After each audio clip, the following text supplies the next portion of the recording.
Pentagon scientists have finished testing on an early weapon that can make laser plasma balls talk.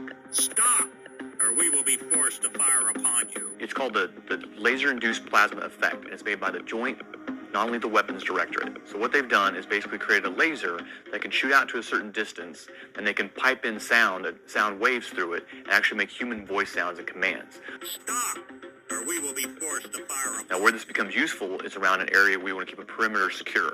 So essentially, you can shoot out this laser, you can then talk to the people on the edge of the perimeter rather than sending troops out there and tell them to get away, or you're going to shoot, or get away, or they're going to use other means to deter them. And that same laser can be used to actually target the individual and create heat through pinpricks, like microscopic pinpricks in their skin, even beneath clothing. It's extremely uncomfortable, and people move out of the way almost immediately. At the same time, the exact same laser is also being used as kind of a never-ending flashbang grenade.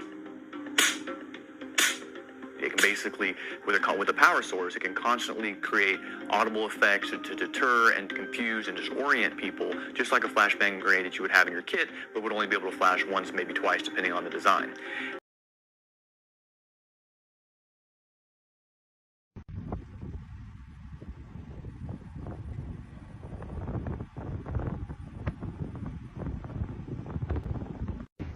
Sí, creo que por allá. Todo quemándose acá. La villa, esa es la villa. Al frente. Estamos rodeados por fuego. Acabamos con la yaya para arriba, pero viene el fuego ya. Viene el fuego. Miren, allá se está quemando todo. Todo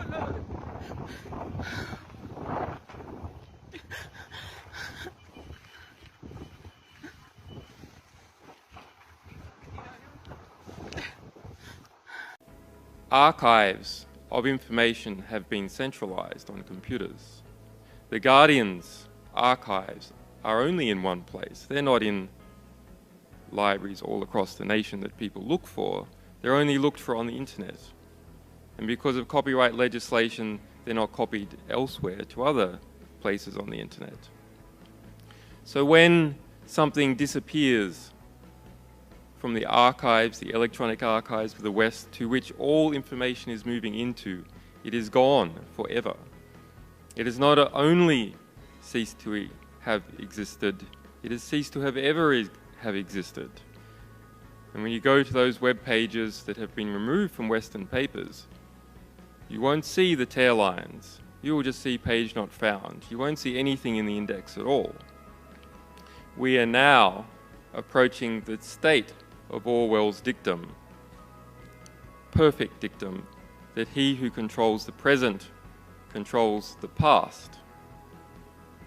He who controls internet servers controls the intellectual record of mankind, and by controlling that, controls our perceptions of who we are, and by controlling that, controls what laws and regulations we make in society.